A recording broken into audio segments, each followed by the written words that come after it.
The last rays of twilight bleed across the sky, casting the skeletal remains of the Playtime Cobber factory in long, distorted shadows.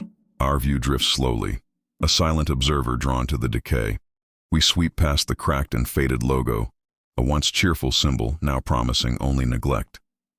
A solitary street lamp sputters, its inconsistent pulse a failing heartbeat in the encroaching darkness.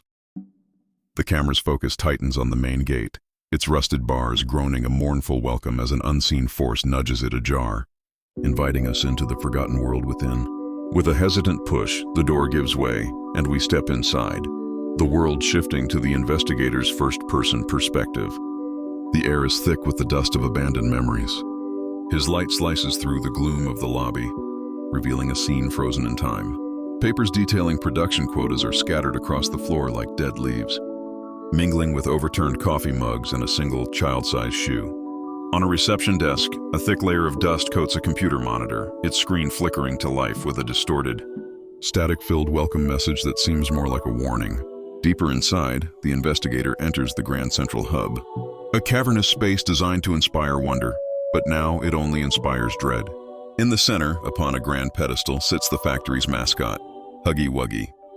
The camera circles the statue, craning upwards from a low angle to capture its overwhelming size.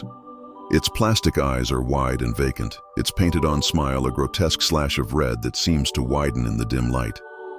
The creature is unnervingly still, a silent, towering blue sentinel guarding the factory's dark secrets. Tucked away in a small security office, a glimmer of hope is found. The investigator discovers the grab pack, a bizarre piece of equipment with two massive, extendable hands. He straps it on, the device whirring to life. In the quiet room, the only sounds are the mechanical clicks and whirs as he practices, firing a pneumatic hand across the room to snatch a stray battery. The sudden thwack of the hand connecting with its target, followed by the zipping sound of its retraction, is a loud intrusion in the oppressive silence. To proceed, power must be restored. A more complex puzzle presents itself in a vast chamber, a chasm separating the investigator from the main circuit panel. Using the grab pack's extended reach, he fires the conductive hands across the gap, connecting nodes and completing a broken circuit. Sparks fly and the air crackles with raw energy as the final connection is made. With a great groan, the factory's primary lights flicker on one by one, illuminating the decaying facility in a harsh, sterile glow. Returning to the main hub, the renewed light reveals a terrifying new reality. The central pedestal is empty.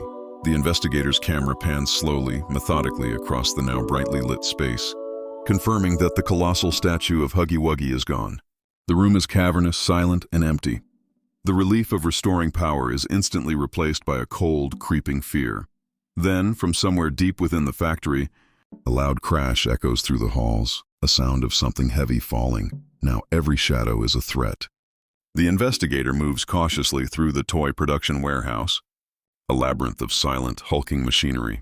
He ducks behind a large conveyor belt as a long, spindly shadow sweeps across the wall in front of him. We catch a fleeting, horrifying glimpse of matted blue fur and a lanky limb disappearing around a corner. The hunter is now the hunted and the stalking has begun. Panic sets in. The only escape is through the claustrophobic darkness of the ventilation system. The investigator scrambles into the narrow shaft, the sound of his frantic crawling echoing in the metal tube. But it's not the only sound. Behind him, a heavy scraping noise grows louder, closer.